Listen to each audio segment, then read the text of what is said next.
మీరు స్టార్టింగ్లో ఒక విషయం చెప్పారు, అదేంటి అజయ్ కుమార్ అనే అతను ఈ ప్రవీణ్ కుమార్ అదే పాస్టర్ ప్రవీణ్ మరణం గురించి మాట్లాడిన వ్యాఖ్యలకు అరెస్ట్ అయ్యాడని చెప్పారు. నాకు తెలిసినంత వరకు అతను విగ్రహారాధన పాపం అంటే ఆ కాంటాక్ట్స్ గురించి మాట్లాడుకునే సందర్భంలో ఆ మృత్యు సందర్భంలో ఆయన మాట్లాడారు. అక్కడి నుంచి ఆయన స్టార్ట్ అయింది. ముందే మాట్లాడారు కదండి, ప్రవీణ్ మరణానికి ముందే మాట్లాడిన వీడియో మీద ఈయన కేసు ఫైల్ చేసినట్టున్నారు. అంటే అజయ్ కుమార్ అరెస్ట్కి ఈ పాస్టర్ ప్రవీణ్ మరణానికి సంబంధం లేదు, ఇది నేను చెప్పదలుచుకుంది. సరే, సెకండ్ పాయింట్ ఏంటంటే ఇప్పుడు ఎవరైతే ఇప్పుడు ఈ రాజ్బోడ్ అనేది మాట్లాడుతున్నాడో ఇతని అకౌంట్కి 5 పాస్టర్ల దగ్గర నుంచి 1,36,00,000 రూపాయలు ట్రాన్స్ఫర్ అయ్యాయని చెప్పి మాకు ఉన్నటువంటి ఇన్ఫర్మేషను. ఇతను అమెరికాలో అమ్మాయిలతో బ్రోకరేజం చేస్తూ దొరికిపోతే ఇతను బ్రతకడానికి ఏ దారి లేక ఇప్పుడు లోకల్గా ఇక్కడ 2 స్టేట్స్లో ఎవరైతే పాస్టర్లు మాట్లాడుతున్నారో వీళ్ళు అడ్డదిడ్డంగా మాట్లాడుతుంటే పోలీసులు నోటీసులు ఇస్తున్నారు.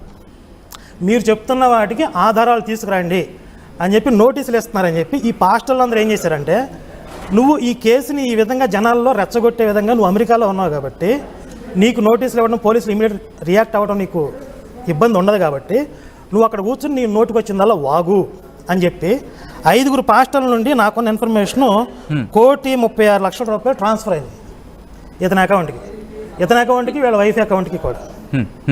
కాబట్టి ఈ డబ్బుకి కకృతిపడి వీడు నోటికి వచ్చిందల్లా వాగుతున్నాడు. ఇది ఆరోపణ ఆధారం అండి, నా దగ్గర ఉన్న పక్కా ఇన్ఫర్మేషన్ ఇది. రైట్, రాజ్బోడ గారు ఆయన అంటోంది మీకు 5 పాస్టర్లు ఇచ్చి 1,36,00,000 ఆధారం కూడా ఉందంటున్నారు ఆయన. సరే, అది తీసుకొని వాళ్ళ సిబిఐ వీళ్ళ అమిత్ షా దగ్గరనే ఉంటది కదా, రెడ్ నోటీస్ పంపించండి. కరుణాకర్ సుగ్న గారు ఓకే, ఎట్లా పడితే అట్లా సోషల్ మీడియాలో ఎవరిని పడితే వాడిని తిట్టుడు కాదు. నీకు దమ్ముంటే నీ దగ్గర ఉన్న ఆధారాలు తీసుకుని నువ్వు పోలీసుల దగ్గర రారా. నీకు దమ్ముంటే పోలీసుల దగ్గర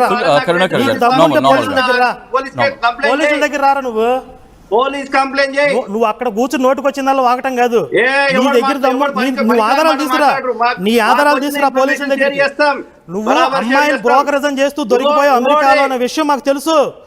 నువ్వు అమెరికాలో అమ్మాయిలు బ్రోకరేజం చేస్తూ దొరికిపోతే నీకు బ్రతకడానికి దారి లేక నువ్వు అక్కడ బ్రతకడానికి రూపాయి లేకపోతే పాస్టర్లు నీకు డబ్బులు పంపిస్తే నువ్వు అక్కడ కూర్చుని వాగుతున్నావు అనే విషయం నాకు తెలుసు. ఏమన్నా ఇప్పుడు ఇక్కడి నుంచి ఆడికి ఆధారాలు లేదు.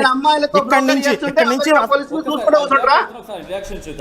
రాజ్బోడ గారు ఆయన చేసిన ఆరోపణలకు సంబంధించిన ఆధారాలు కూడా ఉన్నాయంట. మా దగ్గర అన్ని పక్కా ప్రూఫ్స్ ఉన్నాయి.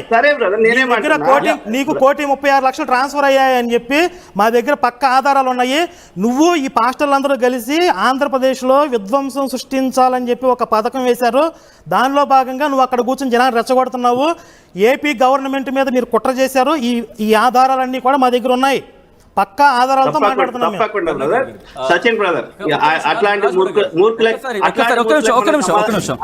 ఒక్క నిమిషం రాజ్బోడ గారు, ఒక్క నిమిషం కరుణాకర్ గారు, ఒక్కసారి బహుశా వ్యక్తులకు సంబంధించి వచ్చినప్పుడు వ్యక్తులుగా మాట్లాడే ప్రయత్నం చేద్దాం. ఎందుకంటే మీరు కంప్లైంట్ ఫైల్ చేసిన తర్వాత కేసు రిజిస్టర్ అయిన తర్వాత పర్సన్స్ వచ్చినప్పుడు మాట్లాడుకునే ప్రయత్నం చేద్దాం. ఎందుకంటే మళ్ళీ మత విద్వేషాలకు వెళ్ళే అవకాశం ఉంటుంది కాబట్టి కాస్త ప్రయత్నం చేస్తున్నారు. అదే అక్కడ కూడా అదే చెప్పే ప్రయత్నం. ఇప్పుడు 6,20,00,000 ప్రవీణ్ ఫోన్ నుంచి ట్రాన్స్ఫర్ అయ్యాయి, గూగుల్ పే, ఫోన్ పే అన్నాడు. అంటే మీరు అడిగిన పాయింట్ మీద ఒకసారి వెళ్ళే ప్రయత్నం చేస్తాను. రాజ్బోడకి వెళ్తున్నాను. రాజ్బోడ గారు ఆయన అడగండి. ఇప్పుడు గూగుల్ పే, ఫోన్ పేలో ట్రాన్స్ఫర్ మీరే అడిగారు. ఇంకొకటి పోనీ ఇంటర్నెట్ బ్యాంకింగ్ ద్వారా చేసాడు అనుకున్నా కూడా కొత్త అకౌంట్ యాడ్ చేసుకుంటే 24 అవర్స్ వరకు 50,000కి మించి ట్రాన్స్ఫర్ అవ్వవు. అసలు 6,20,00,000 వేరే అకౌంట్ ట్రాన్స్ఫర్ అయ్యని చెప్పి మినిమం కామన్ సెన్స్ లేకుండా ఎలా మాట్లాడుతున్నాడు ఈయన? అది ఆల్రెడీ మనం క్వశ్చన్ చేయడం జరిగింది. ఆయన సమాధానం ఇచ్చారు. బట్ ఇలాంటి వ్యక్తులను మనం ఎంకరేజ్ చేయొద్దు. ఆయన ఎక్కడో యుఎస్ లో కూర్చొని మన ఇండియాలో చిచ్చు పెడుతూ ఆయన కరుణాకర్ కాకుండా ఇంకోరు మాట్లాడుతారు, వాళ్ళ పేరు చెప్పి. జోసెఫ్ అండి, మన జోసెఫ్. ఈయన అజయ్ బాబు మీద కేసు కూడా రిజిస్టర్ చేయడం జరిగింది.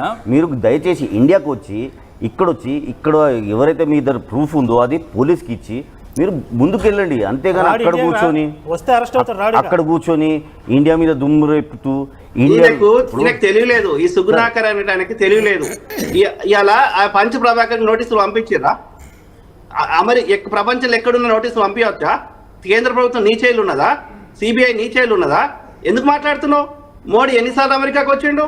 ఏది పడుతుంది మాట్లాడుతా అంటే చెల్లుతుందా? రాజుగౌడ గారు వాళ్ళు నేను అంటుంది ఇష్టం- నేను ఏంటంటే ఇష్టమైనట్టు ప్రవర్తిస్తే అమెరికా పోలీసులు చేతులు ముడుచుకొని సరే నువ్వు కూర్చున్నారా? ఇండియాకి రా ఇప్పుడు రాజగోడ గారు, నీకు ఇక్కడ వచ్చి పనికిరాని సార్, చెత్త వద్దు. సార్, ఇక్కడ వచ్చి పనికిరాని ఆడ- ఆడ- మీకు ఆడ- న్యాయం ఆడ- కావాలంటే సంస్థ బెదిరిస్తా, గోడ గారు, విదేశాలు ఉన్న వాళ్ళని బెదిరిస్తా అంటే చెల్లదట్లా. నువ్వు ఇండియాకి గోడ- నడవదట్లా ఎల్లకాలం. గోడబాయ్, ఏది? గోడబాయ్, గోద్రాల్లో మీరు చేసినట్టు ఇండియాకి వచ్చి చేస్తా, అది ఈ ఐపీఎస్ పరిష్కారం అధికారులు లోపల జైల్లో పెడతా. ఇప్పుడు అట్లా నీకు ఎల్లకాలం.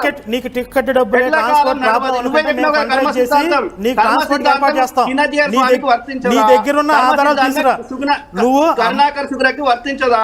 సార్ ఫస్ట్ ఆఫ్ ఆల్ ఇక్కడ ఉన్న వాళ్ళని ప్రశాంతంగా ఉండాలంటే ఇలాంటి వాళ్ళని ఎంకరేజ్ చేయొద్దు ప్లీజ్.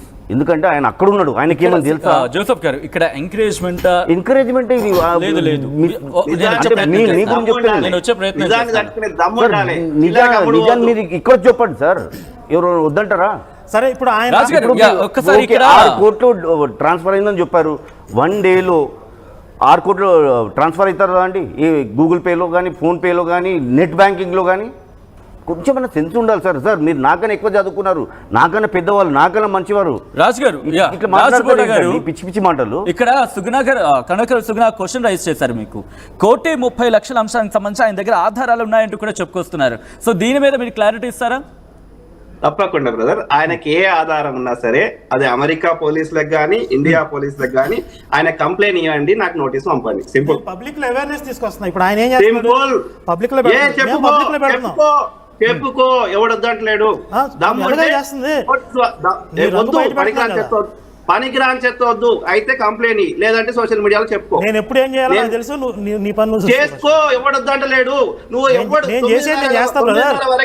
నేను చేసేది నేను చేస్తాను బ్రదర్. 9:30 వరకు ఆ శవన్ ప్రవీణ్ బ్రదర్ అని కాదు, అది ఎవరిదో తెలియని టైంలో అంతకంటే ముందే నువ్వు సోషల్ మీడియాలో పోస్ట్ పెట్టిన వాడివి. నువ్వేం చెప్తావు నాకు?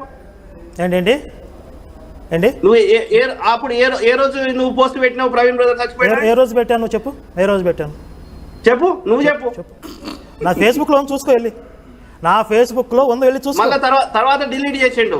డిలీట్ చేసిన అందరి దగ్గర ఉన్నాయి అవి. నేను డిలీట్ చేశాను, రుజువు చేస్తావా? నేను అన్ని ఆధారాలు రేపటి నుంచి ఇంకెక్కువ పెడతావు. పెట్టు. నీకన్నా నేను ఎక్కువ పెడతా కదా. నీ బ్యాంక్ స్టేట్మెంట్ అన్ని తెస్తావు. నీ అకౌంట్ కి కోటి. నువ్వు అమ్మాయిలు బ్రోకరేజ్ చేసి దొరికిపోలేదు. నువ్వు అమ్మాయిలు బ్రోకరేజ్ చేసి అమెరికా దొరికిపోలేదు. ఆధారం పెట్టు, I will appreciate you. America police arrest చేయలేదు నిన్ను. ఆధారం పెట్టు. ఆధారం ఉన్నాయి నా దగ్గర పక్కా ఇన్ఫర్మేషన్ ఉంది. నువ్వు అమెరికాలో బ్రోకరేజ్ చేసి దొరికిపోతే, నువ్వు బ్రతకడానికి దారి లేకపోతే పాస్టర్ లో ఇక్కడ నుంచి నీకు ఇప్పుడు ఈ ఇష్యూ అప్పగించి 1,36,00,000 నీ అకౌంట్ ట్రాన్స్ఫర్ అయింది. మనకు తెలుసు. 5 పాస్టర్లు ఉన్నారు. వాళ్ళు 5 పాస్టర్లు చందాలు వేసుకుని నీకు 1,36,00,000 ట్రాన్స్ఫర్ చేశారు. ఒక్క నిమిషం జోసెఫ్ గారు, నేను రాజగౌడ గారు ఒక్క నిమిషం. మీరు 5 వ్యక్తుల గురించి ఇక్కడ మీరు ప్రస్తావించడం జరుగుతోంది. కంప్లైంట్ ఇచ్చే ప్రయత్నం చేయలేదా? ఎందుకంటే ఇక్కడ మళ్ళీ ఇదే ఇష్యూ వస్తుంది, మళ్ళీ డిస్టర్బెన్స్ క్రియేట్ అవుతుంది. కాబట్టి వెళ్ళి కంప్లైంట్ ఇచ్చే ప్రయత్నం చేయలేదా? చేయబోతున్నారు. మాకు అనుమానాలండి, ఆయన క్లియర్ చేయమనండి. మాకు ఇన్ఫర్మేషన్ ఉంది. దాని గురించి చర్చ జరుగుతోంది. రాజగౌడ గారు కూడా అదే క్వశ్చన్ చేయడం జరిగింది. ఇప్పుడు రాజగౌడ గారు ఒక్క నిమిషం. ఇప్పుడు అతను ఒక క్రైమ్ స్టోరీ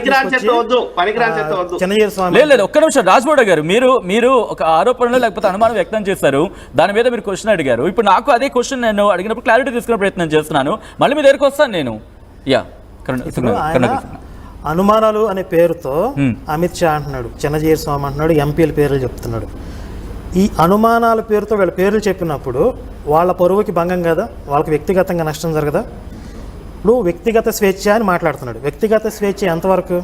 వ్యక్తిగత స్వేచ్ఛతో నీ ఇష్టం వచ్చినట్లుగా మాట్లాడి ఇష్టం వచ్చిన వ్యక్తుల మీద ఆరోపణలు చేసేసి, పోనీ నీకు ఏదన్నా సామాజిక బాధ్యత ఉన్నవాడు అయితే అక్కడ కూర్చొని రెచ్చగొట్టడం కాకుండా నువ్వు ఇండియాకి వస్తే నీ ట్రాన్స్పోర్ట్కి ఎంత అవుతుందో చెప్తే, పోనీ నీ ఖర్చులకి ఇప్పుడు పోలీస్ డిపార్ట్మెంట్ నుంచి తరపునైనా మేము సహాయం తీసుకుంటాం, లేకపోతే మేమే సొంతంగా ఫండ్ రైజ్ చేసైనా సరే నీ ట్రాన్స్పోర్ట్ ఏర్పాటు చేస్తాం.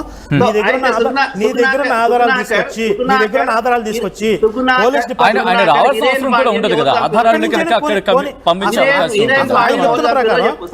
చెప్తున్న ప్రకారం ఇప్పుడు చిన్న పాయింట్ అండి. ఇప్పుడు ఈయన అమెరికాలో ఉన్నాడు. రాజగౌడ గారు వస్తున్నా ఒక్క జస్ట్ వన్ మినిట్. ఒక ప్రశ్న అడిగినామండి. ఇప్పుడు ఈయన ఏం నడుస్తుంది చూద్దాం. ఇప్పుడు ఈయన అమెరికాలో ఉన్నాడు. ఈయన స్పాట్లో లేడు.